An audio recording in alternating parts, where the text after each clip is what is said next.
News Talk is online. News Talk Online, a production of Paltalk.com, the largest multimedia interactive program on the internet with more than 4 million unique users on demand on iTunes and on YouTube and on Blip TV and on my blog, GaryBaumgarten.com, where you're encouraged to post your comments, whether you agree with yours truly or not, no retribution.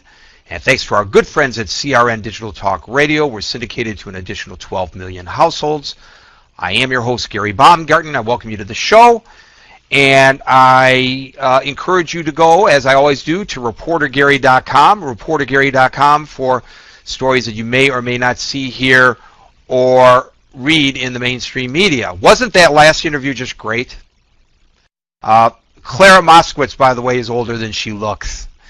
I was shocked, actually, at her actual age. I know there were a lot of comments about this little girl who was sitting next to me speaking with such authority on a topic that somebody her age ought not to know. She's actually a very highly credentialed journalist. There is a push, and it's being led, of course, once again by my mayor, Michael Bloomberg, here in New York City, for tougher gun control laws, and he trotted out his police commissioner at that same news conference today to say 95% of the guns that we pull off the streets, the illegal guns here in New York City, were purchased in another state. So therefore, we got to take this out of the hands of the states and put it in the hands of the federal government. We need stronger gun laws. Look at this guy in Arizona who's been charged with this shooting. He was obviously loony kazoonie, and yet he passed the background check and was issued the weapon and went out and committed all this carnage. What are your thoughts on all that? Jim in Michigan, welcome to News Talk Online on the Paltalk News Network. Well, thanks, Gary. I'll talk real loud and close to the mic so that I can be heard. And one of the comments with the news right now, do you think, or your guest, that with the tragedy, which was a tremendous tragedy in Arizona, that the whole Congress should be put on hold for a week and the regular government business? I think that would be a horrible, horrible sign. This republic of ours must continue regardless of what occurs. Had there been a successful terrorist attack upon the Congress of the United States on September the 11th, which it is speculated was an intended target, perhaps, of the plane that went down over Shanksville, Pennsylvania, the government should have picked itself up, dusted itself off, and continued the very next day. When the President of the United States gives his address to a joint session of Congress, God forbid the worst ever occur, one member of his cabinet does not attend. So there is someone to lead the government beyond if something like that should ever happen. And that's the kind of attitude this nation needs. Let's go to Eric in Brooklyn. Eric, welcome to News Talk Online on the Paltalk News Network. Hey, Gary, good to be back.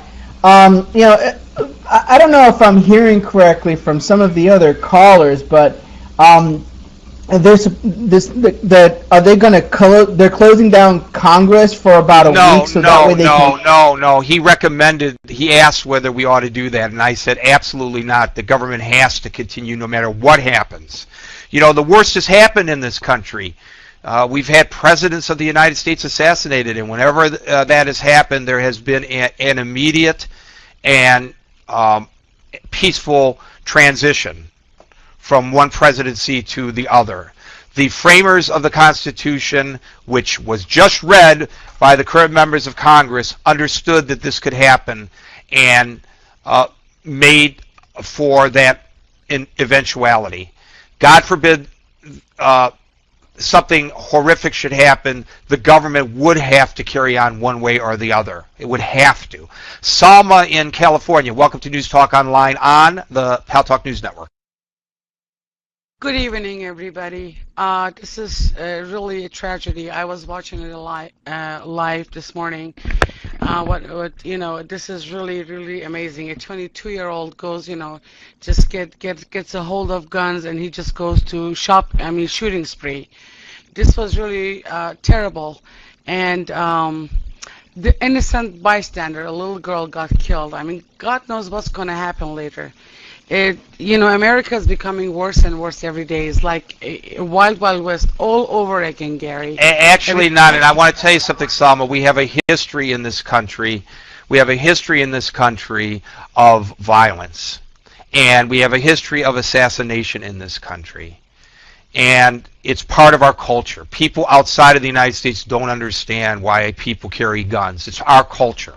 And one can argue, and one doesn't have to agree with this argument, but one can argue that if everybody were carrying guns, there'd be less violence in this world. I don't know if that's true or if it isn't true, but I don't think things are getting worse and worse. I think the political discourse, though, and the way that it is transmitted because of the internet, that people have access to hearing a level of discourse that they otherwise wouldn't have, perhaps, in previous times. And an unstable person, and I'm not saying that this happened in this case, but an unstable person could be tipped over the edge. Let's go to Hot to Speak in the United States. Welcome to News Talk Online on the Paltalk News Network. Hello, Gary. I'm just going to say he's a terrorist, and I want to know why America's not saying that. He's an assassin. We don't know that he's a terrorist. We don't know his motivation. He's a nutcase. I don't know that he is a terrorist. I understand that you want to make that distinction, but I don't think that's a fact quite yet in evidence. We got two storms that I want to talk about. Let's first stay in the United States. Don Murtick, who is in the Carolinas and has been under the gun. Tell me what's heading my way tonight. Well, you're in for a nice little surprise. From what I can see, you're going to get snow at a rate of about 2 to 3 inches an hour. It's kind of what we got here in the Carolinas. After the rain, I don't know, you're in a little colder climate than I am, but after the rain here, we got after the snow, we got a bunch of rain. And it was, right now, basically everything in the Carolinas is a sheet of ice. The governments are still shut down, still no mail, people without power, and no school in the foreseeable near future. Oh, the kids must be happy. The moms and dads are pulling out their hair, except for you, of course, because you don't have enough hair left to pull out, right, Don? Thanks for that. I was watching CNN today, and they were showing truckers that were in Atlanta who were stuck on the interstate overnight because there were so many jackknife trucks and they couldn't get them out of there. It's really probably worse there than here because in Tennessee, Georgia, North Carolina, South Carolina, they're not really prepared for this kind of thing like we are up here. Although last time we were prepared, but we didn't do anything about it in New York City. And if that happens again this time, he might as well just resign from office, Bloomberg. Okay, now, they called the flash flooding in Queensland and elsewhere in Oz in Australia an internal tsunami. It was so bad, and the video is just unbelievable. Rod Cleek is our correspondent in Australia. Welcome to News Talk Online on the Paltalk News Network. What are you weathering under? Well, thank you, Gary, and good morning, everybody. From here, it's 9:22 a.m. in South Australia. They're having it pretty bad in Queensland. 75% of Queensland is now a disaster area, and in Brisbane itself today, the river has already overflows as it fails to contain the floodwater, and the Wivenhoe Dam that was built after the 1974 floods to protect Brisbane is chock-a-block full, and the dam managers have no choice but to continue with increased controlled releases into the river, as well as all the water that's coming down from other areas outside the dam catchment area.